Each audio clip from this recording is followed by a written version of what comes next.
There we go. Okay, guys, we are at MRRF 2019 with Steve from See Me CNC, and they got a whole new lineup over here of printers and stuff, along with my beloved Artemis. And Steve, tell us a little bit about Part Daddy. Oh, okay. We built this in 2014.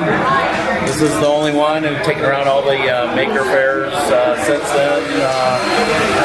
And so it's kind of been in retirement, but we bring it out for MRRF. We brought it out last year, now it's out this year. It stands 16 feet tall, 16 feet 3 inches to be exact, to set the record straight. We were not trying to make the world's tallest printer, but that floated around the internet. Yep. We just did it. It's for fun. We would build one if somebody wants to buy one, but it's for fun. And it's made to print really large objects with a coarse resolution. Basically, the coarse resolution means we can print a really large object in the same amount of time you print a little one on your desktop. In high detail, we print it in about the same amount of time in coarse detail. So it's amazing. My idea was, like others that built large format, was to build a usable object like a chair in like 10 hours, and that's about what this bar stool takes. Wow, that's so great. We printed that gray one last night. And that was about 10 hours. Yeah, let's try it out. There we go. Wow. So you're actually using a probably a little bit larger than a 0.3 millimeter filament on this baby. Okay, so it's it's a pellet extruder. It has a 4 millimeter nozzle. It typically, I print between 2 and 3 millimeter layer height. So basically take your little desktop printer times 10 and you got this. That's amazing. Except you're basically manufacturing your own filament then as you go. I guess you could think of it that way. There is a 4 millimeter stream of plastic coming right out of the nozzle. It's about 410 Fahrenheit or 210 C. And it's kind of neat. We've got a $20 vacuum from a big box store, and there's a flap on the bottom, and the popper's here, and there's a capacitive sensor here, and there's just a timing circuit. So it's a very simple turn on and off every 20 seconds until you get material, until the sensor's happy. So when it's ready for filament, you'll see a light turn on over here, but that takes about 30 or 40 minutes per cycle. She lays down about, I just call it a she. I've never done that, sorry. It lays down about 2 to 3 pounds an hour. It's capable of 4 to 4.5 pounds per hour. Wow. Plastic PLA. That is really an amazing design, man. That's never seen anything like that before. My whole crew at the shop at the time in 2014 had a hand in helping me put this together. It was about a 2-week design. It took about 2 weeks to manufacture all the parts, and it took another 2 to 3 weeks to assemble it.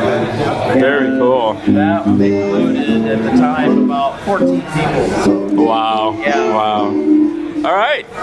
Thank you very much, man. All right, you're welcome. You guys are doing a great job. The product line is, you know, I've had my Artemis for a year. I bought it here last year, and I've never had a clog, never had a jam, never had a failure. That printer is absolutely amazing. Well, thank you. We try our best. You guys do a great job. All right. Thanks, buddy. Thanks a lot.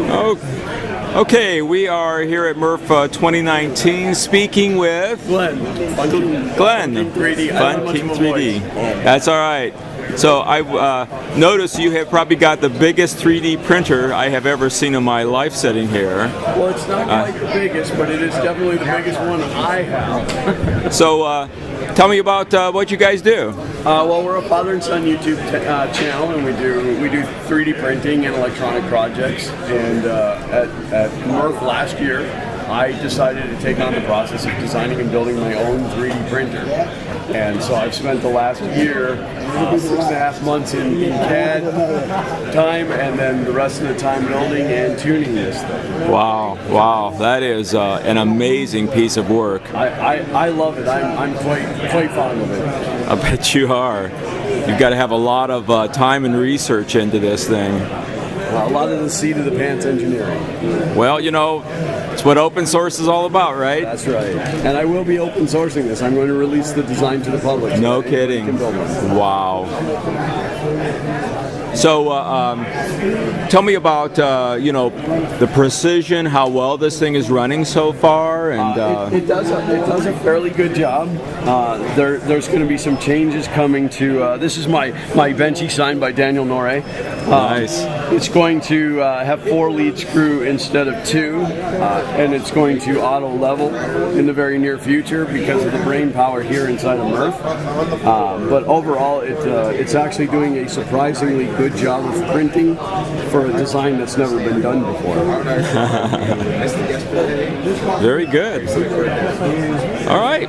Well, thank you very much for your time. I appreciate it. Pleasure. Enjoy the conference. You too. All right, we are here at MRRF 2019 with the guys from Capricorn, and as usual, they've got a great display, a very unusual Cheshire cat, which I have been lusting over. I got to ask you, what was this printed in? Polyalchemy filaments. It's 200 hours of printing without counting the assembly, because this is actually multi-part. Right. And it also has Wow. magnet in here. Wow. That must be a strong magnet, dude. It is. Wow. Yes. That's a great piece. So, Yeah, go ahead. anything new this year? I know I actually got some Capricorn tubing that came in sort of a brownish, it was a special run apparently? It is actually. It's kind of more red. Yes. We have a special color for MRRF. It's in black. Oh, that's great. Edition. It's the same material, same size, but different color. And is it the XS? It is the The XS. XS. Very good. The same diameter as well. You should have done it in green for MRRF. We tried, but because of the additive, it's actually making it more darker, so it's hard to get. Oh, gotcha, gotcha. Yeah, we start doing we launch our filaments. It's actually this is only here.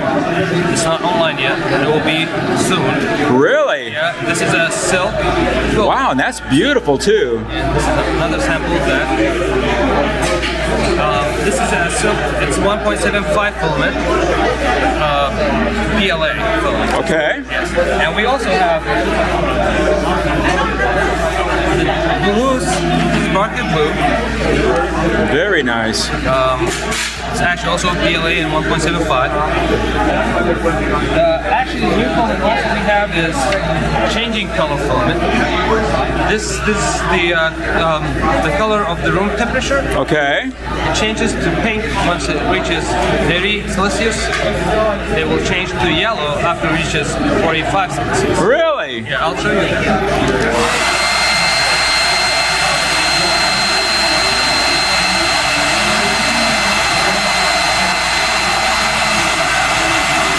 Wow.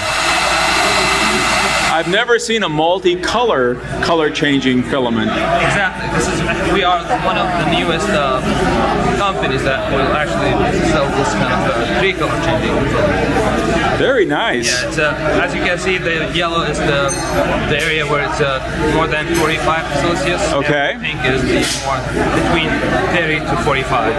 Very nice.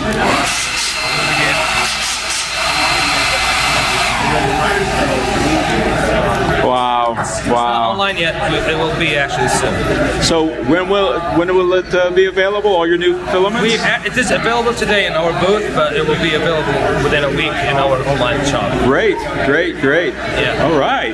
Well, thank you very much. Okay, good morning. We are speaking with... Brooke Sasinowski. Okay, Brooke, can you tell me a little bit about what you're doing? I started a nonprofit organization called Wish Upon a 3-Star to 3D print wheelchairs for animals and prosthetics for children.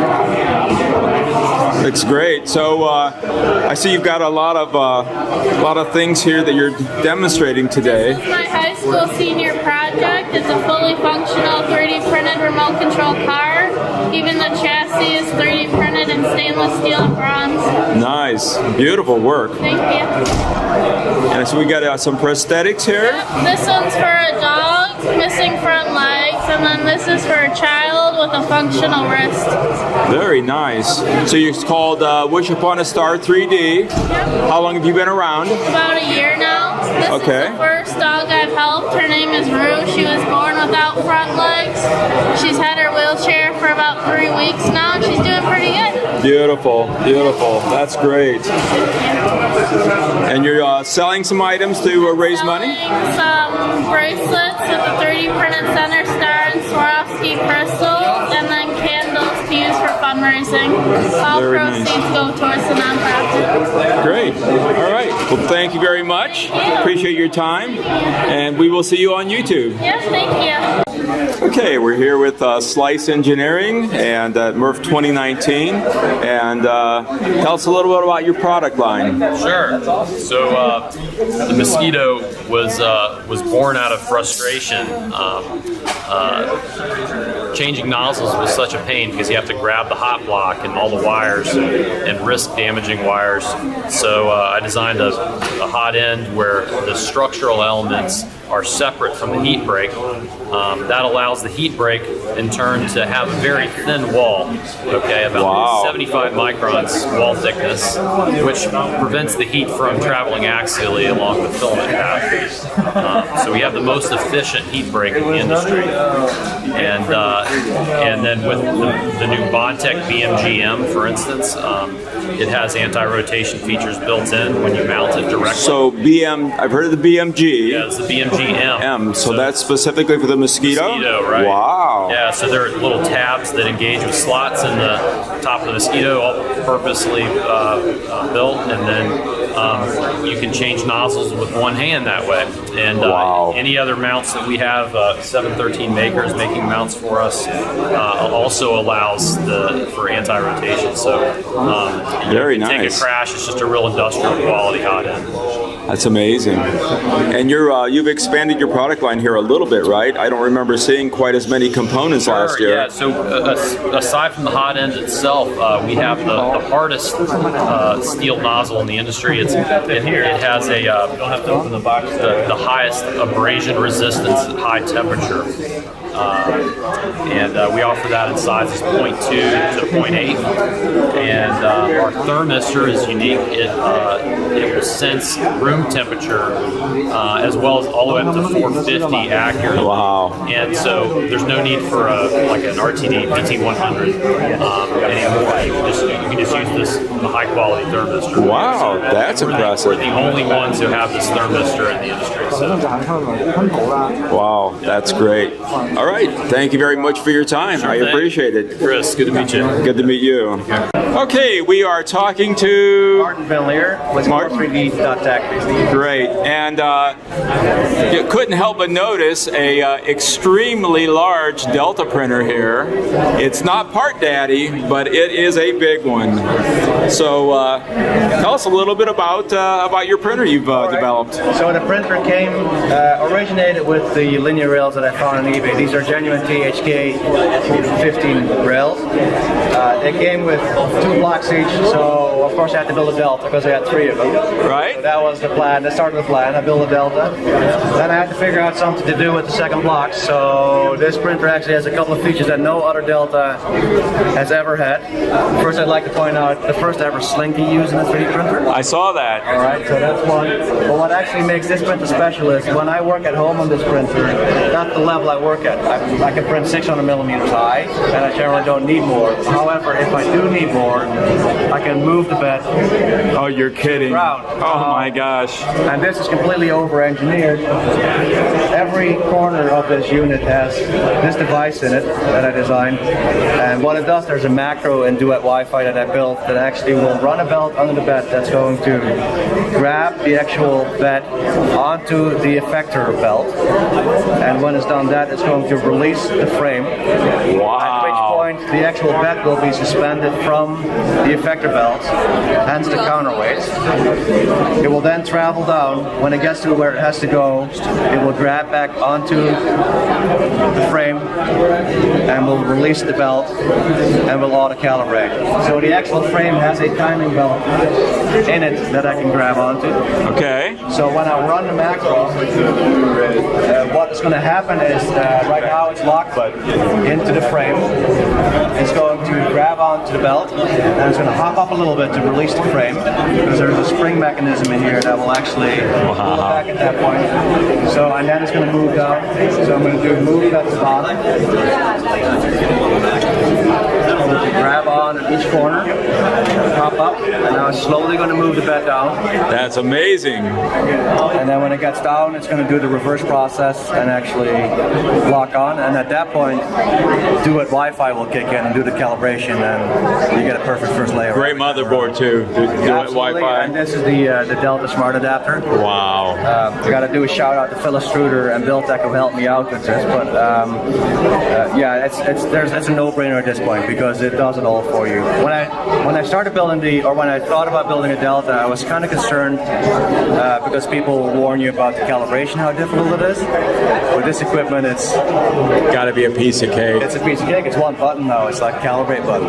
That's pretty much everything there is to do. So now it's going to lock back onto the frame and it's going to release the belts. And so now it's going to home and it's going to recalibrate. That is truly an amazing piece of engineering. Thank you very much. What's your background? I mean, I'm actually a software architect. You are? That was. Yeah. Okay. Yeah. But I always wanted to build things, so I kind of now I'm doing what I really love. Yeah, I hear that. Now, what I actually do is I design the 3D printers. That 3D printer is completely on Instructables.com, the small one. Anybody can build it. I don't sell anything. They can download. All the links to all the parts are available on the Instructable. I have a 10-hour video series of building that printer, the first screw, the wiring. And this one will go onto Instructables later this year. Probably not with the bed. But this is a fully featured printer by itself. It's got the magnetic bed heating, parts cooling, auto bed leveling. It's running on the TMC 2130 chips. Nice. So it's a nice printer build because I like building printers better than printing. That's cool. That's very cool. Everything I generally print is really parts for other printers. All right. Well, listen, thank you very much for your time. So here we are, MRRF 2019, and we're talking to Andrew from 3D Glue. Morning. I understand you guys since last year have got some new product and doing some new things. So tell me what's going on.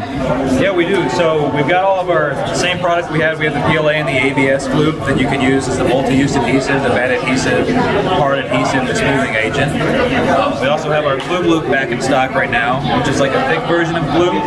So it works really well for miniatures and small parts or anything that runny kind of glue isn't going to work for. Nice. But the big news, what we're really trying to get the word out about, is we launched a new Kickstarter called Glue. That's the logo for it. Glooped. Right there. Glue. Okay. Yeah. So we call it a spray paint 2.0. It's like spray paint, but it's better in every way. Really? Yeah. You can use it for 3D printing if you want to smooth out layer lines. Wow. That's amazing. So this was 0.2 millimeter layer height. This is Seriously? Yeah. Wow. But you don't only have to use it on 3D prints. You can also use it on different materials like metal, wood, glass, ceramic, like regular paint. But unlike spray paint, it's incredibly strong. So you can bend it. Wow. It's not going to crack and pop. On top of that, for parts that are metal or something that's not going to melt or catch on fire, you can even heat treat it for incredible durability. Wow. Wow. Kickstarter right now. It's called Glue. We're really doing our best to raise awareness about it and get the word out. Great, great. Yeah, I've been very impressed with your product. We talked last year. I tried the sample you gave me of the PLA. Best stuff I've ever used. I've used industrial glues. I've used all kinds of stuff, but nothing bonds like glue does. I mean, I love that stuff. So I'm very excited about your new product. I mean, if you can provide layer smoothing smoothing like that, you'll have everybody and his brother beating your door down, because it's a big effort to get prints really as smooth as people really want. Yeah, and that's one of the reasons that we came out with it. On our original Kickstarter, we had a stretch goal for spray glue. That's what we call it. So we like a spray version of our glue. Okay. We didn't make that stretch goal, and that ended up being probably a good thing in the long run, because we got to develop glue more and see actually how the other features it could have and how much more beneficial it could be. That's how we are where we are today with it. So what's the spray booth you got set up over here? The spray booth is so that we can do real-time demos of the product in action. Wow, that was quite a toy to haul. That's great, man. That's great. So yeah, we're going to be watching you guys. So your paint product, now, is that something that comes in certain colors? Do you tint it? Yeah. So right now we've got a clear formula, and then officially on the Kickstarter we've got a white, a black, and a purple. There's going to be a navy blue from one of our backers, and then there's going to be 2 more colors that are undecided. One of those is community pick. If the Kickstarter is successful, we'll be able to do all that. So your all your formulas, including the clear, is that something that you can apply like acrylic paint on top of? Yeah, you can paint over. You can use a spray paint. You can paint. Great. So you could basically use your product just to get a perfectly clean piece, and then basically print on top of paint on top of the glue. Exactly. Awesome. All right, Andrew. Thank you very much, man, for your time.